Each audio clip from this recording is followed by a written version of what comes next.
तो साथियों नमस्कार और स्वागत है आप सभी का हमारे यूट्यूब चैनल स्टडी सर्किल में। और इस वीडियो में हम बात कर रहे हैं बीएसएससी 2023 के लिए भारतीय संविधान पर आधारित एक सामान्य जानकारी, जिसमें हम भारतीय संविधान की उद्देशिका और जो भारतीय संविधान के विदेशी स्रोत है उस पर चर्चा करेंगे। तो भारतीय संविधान की उद्देशिका की बात करें तो इसे यानी कि जो भारतीय संविधान की उद्देशिका है इसे जवाहरलाल नेहरू द्वारा जो उद्देश्य संकल्प में जो आदर्श प्रस्तुत किया गया था उसे ही संविधान की उद्देशिका में शामिल कर लिया गया।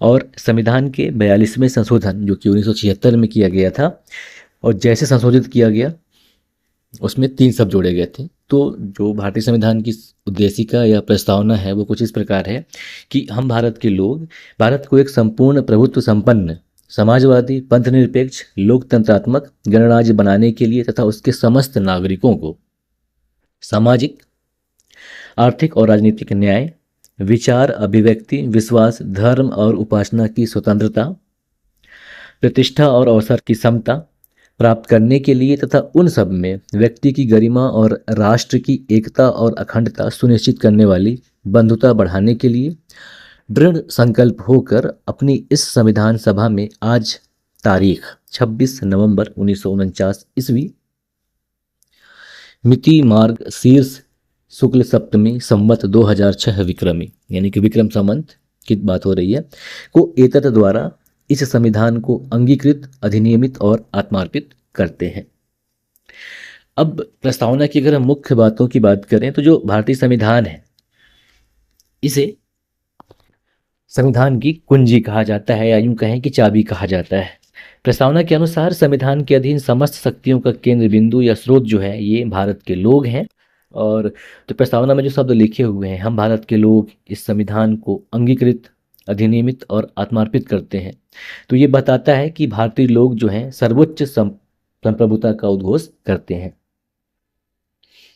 प्रस्तावना को न्यायालय के माध्यम से लागू नहीं कराया जा सकता और यह निर्णय यूनियन ऑफ इंडिया बनाम मदन गोपाल 1957 के निर्णय में घोषित किया गया था। इसके अलावा जो बेरूबाड़ी वाद था, बेरूबारी वर्सेस भारत सरकार वाद 1960, इसमें सर्वोच्च न्यायालय ने यह निर्णय दिया कि जहां संविधान की भाषा संदिग्ध हो वहां प्रस्तावना जो है विधिक निर्वाचन में सहायता करती है।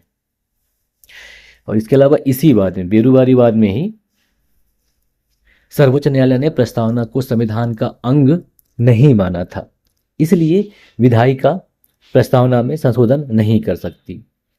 लेकिन सर्वोच्च न्यायालय ने केशवानंद भारती बनाम केरल राज्य में 1973 वाले मामले में कहा कि प्रस्तावना संविधान का अंग है, इसलिए विधायिका इसमें संशोधन कर सकती है। तो 1960 तक यानी कि 1973 तक यह माना जा रहा था कि जो प्रस्तावना है संविधान का अंग नहीं है, लेकिन जब फैसला बदला 1973 में तब यह माना गया कि जो प्रस्तावना है संविधान का भाग है, अंग है, इसलिए विधायिका जो है उसमें संशोधन कर सकती है। और केशवानंद भारती के मामले में ही जो सर्वोच्च न्यायालय है ने मूल ढांचे का सिद्धांत यानी कि थ्योरी ऑफ बेसिक स्ट्रक्चर दिया और प्रस्तावना जो है इसे संविधान का मूल ढांचा माना।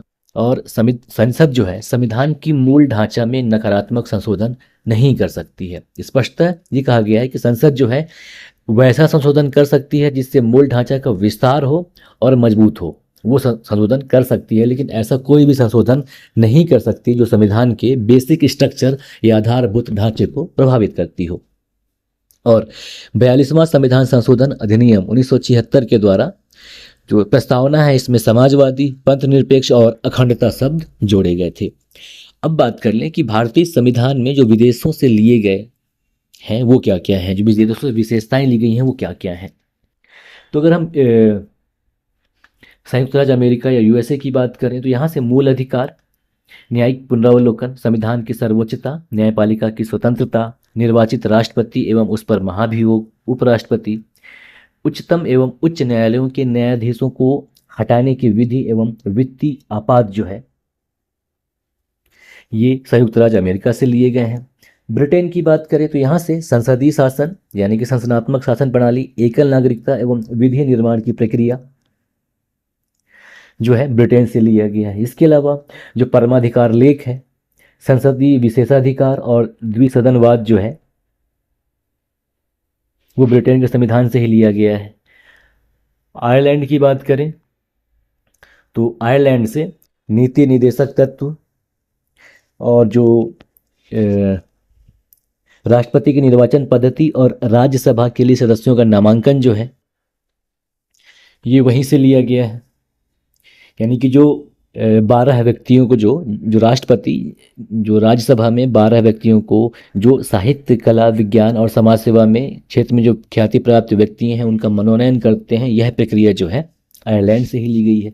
ऑस्ट्रेलिया की बात करें तो ऑस्ट्रेलिया से प्रस्तावना की भाषा ली गई है, साथ ही साथ समवर्ती सूची का प्रावधान लिया गया है। केंद्र एवं राज्य के बीच संबंध और जो शक्तियों का विभाजन है यह लिया गया है ना। और संसदीय विशेषाधिकार जो है ब्रिटेन से लिया गया है। ठीक है। जर्मनी से बात करें तो जर्मनी से आपातकाल के समय मूल अधिकारों का जो स्थगन हो जाता है वह लिया गया है। यानी कि आपातकाल के समय राष्ट्रपति को मौलिक अधिकार संबंधी जो शक्तियां प्राप्त होती हैं वो है। और कनाडा से संघात्मक विशेषताएं ली गई हैं, यानी कि सशक्त केंद्र के साथ संघीय व्यवस्था और जो अवशिष्ट शक्तियां हैं ये केंद्र में निहित होना, राज्यपाल की नियुक्ति, यानी कि केंद्र सरकार के द्वारा राज्य के राज्यपालों की नियुक्ति और उच्चतम न्यायालय का परामर्शी न्यायालय होना, यह भी कनाडा से लिया गया है। दक्षिण अफ्रीका की बात करें तो दक्षिण अफ्रीका से संविधान संशोधन की प्रक्रिया ली गई है कि संविधान संशोधन की जो प्रक्रिया होगी वो ली गई है, और जो राज्यसभा के सदस्यों का निर्वाचन की विधि है वह ली गई है दक्षिण अफ्रीका से।